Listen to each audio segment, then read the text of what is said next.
Bonjour tout le monde, me revoilà à nouveau et j'espère que vous allez bien. Donc je continue mes vidéos pour faire connaître mon livre qui est gratuit et que vous pouvez un peu financer sur Patreon, qui est disponible sur Internet. Et je me suis rendu compte que dans ma précédente vidéo, j'allais très vite sur certaines notions et qu'elles étaient vraiment compliquées à comprendre.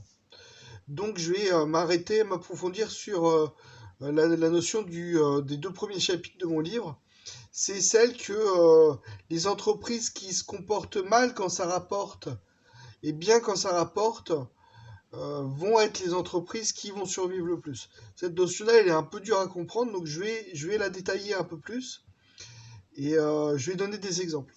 L'idée, c'est que les entreprises qui survivent le plus sont les entreprises qui font le plus d'argent. Parce que elles survivent aux crises, elles ont un bénéfice important, elles vont pouvoir survivre aux crises lorsqu'il y aura une crise.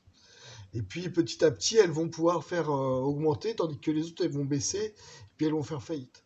Donc les entreprises qui survivent le plus sont les entreprises qui font le plus de bénéfices. Donc si dans certaines situations, une entreprise doit bien se comporter pour faire de l'argent, et par exemple, faire un produit de qualité, avoir un service après-vente de qualité qui va fidéliser le client. Donc du coup, ces entreprises, elles vont gagner de l'argent et elles vont bien s'en sortir. Mais parfois, il faut mal se comporter pour gagner de l'argent. Je donne un exemple simple. Dans l'industrie, par exemple, il faut surexploiter ses employés pour gagner plus d'argent, parce que si on les surexploite, ils feront plus de produits, mais ils nous coûteront aussi peu cher. Donc on fera plus de bénéfices.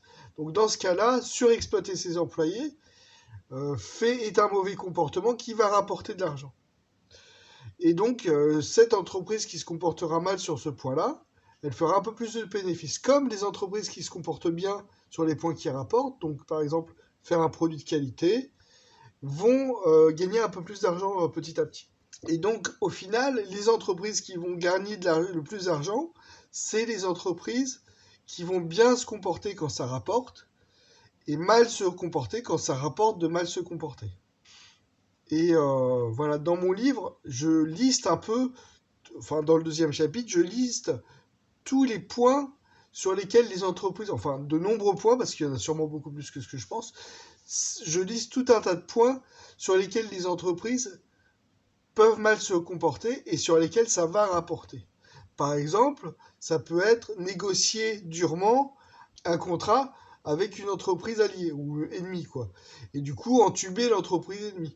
Ça peut être pour les médias de maximiser l'audience en exagérant les choses. Donc là, c'est aussi mal se comporter parce que ça trompe le spectateur, le téléspectateur ou l'internaute, et il ne pourra pas forcément s'en rendre compte. Ça peut aussi être de ne pas faire d'enquête quand on est un média. Ça peut, alors j'ai pris plein d'exemples dans mon livre dont je me souviens plus parce qu'il y en a une liste longue comme le bras, mais voilà. Et donc je prends l'exemple des médias où je pense que vraiment on est quasiment obligé toujours de mal se comporter pour s'en sortir.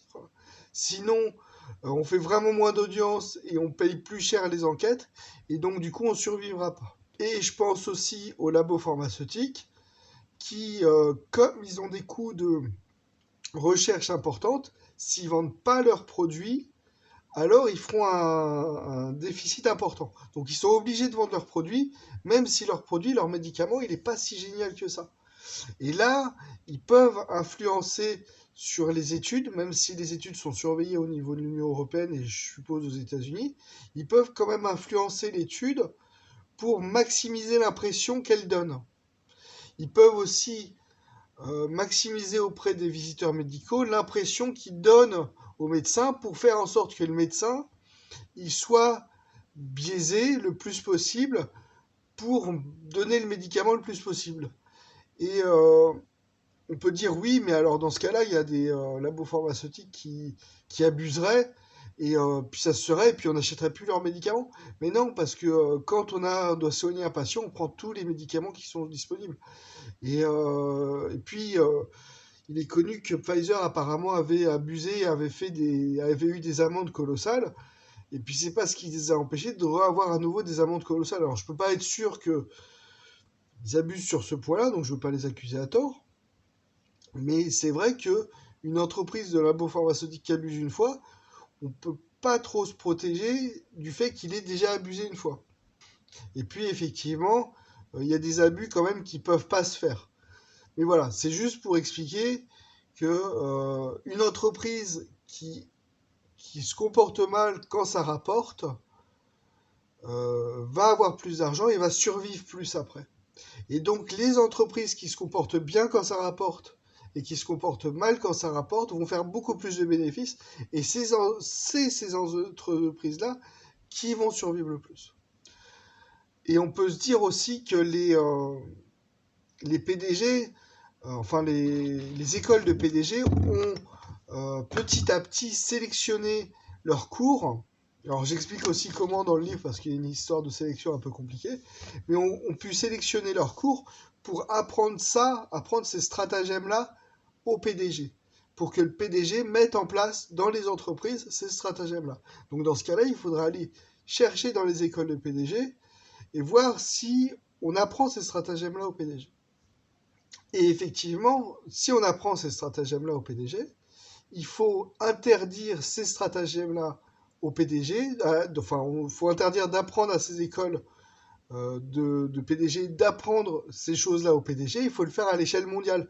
Parce que si on le fait à l'échelle locale, c'est les pays qui vont bien se comporter, qui vont empêcher leur PDG de mal se comporter, qui vont y perdre le plus, et c'est les pays qui vont bien se comporter qui finalement perdront financièrement.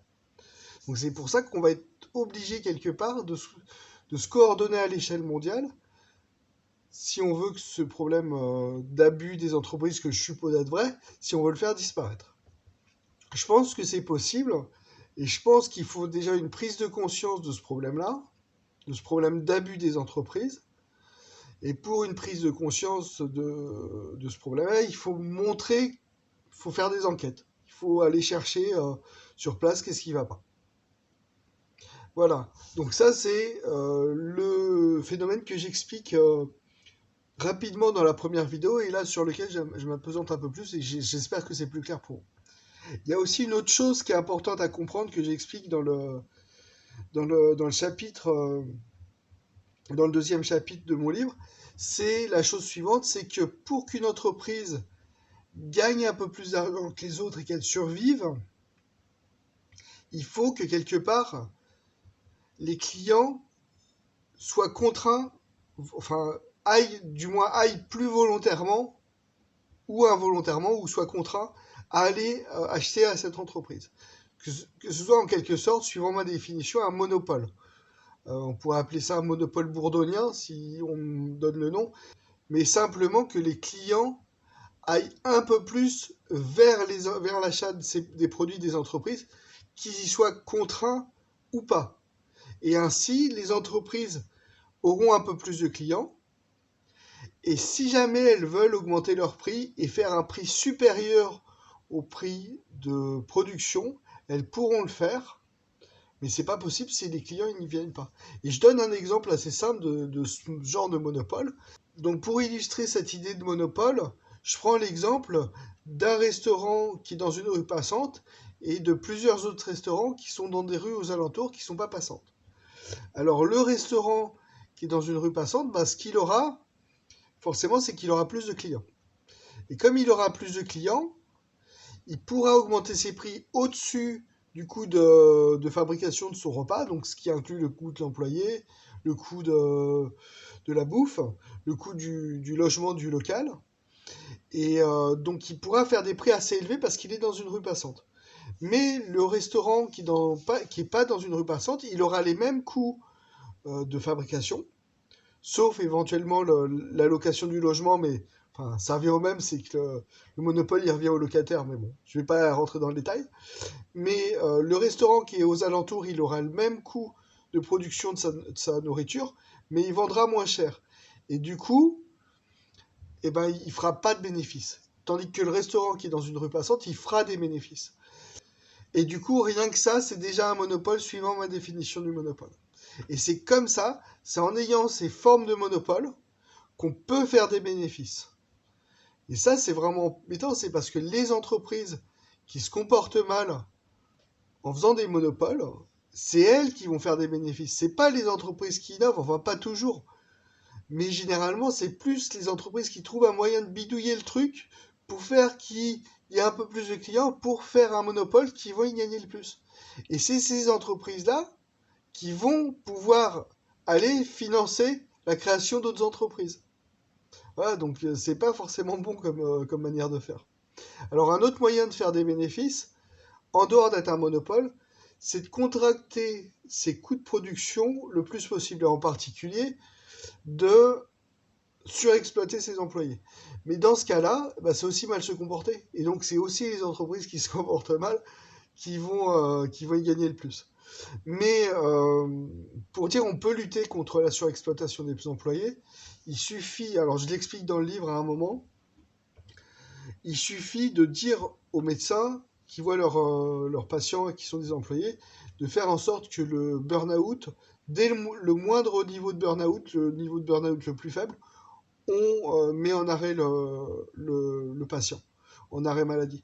Et dans ce cas-là, les entreprises n'auront pas intérêt à abuser, à surexploiter leurs patients, leurs employés. Mais voilà, donc on peut lutter parfois contre les abus de ces entreprises.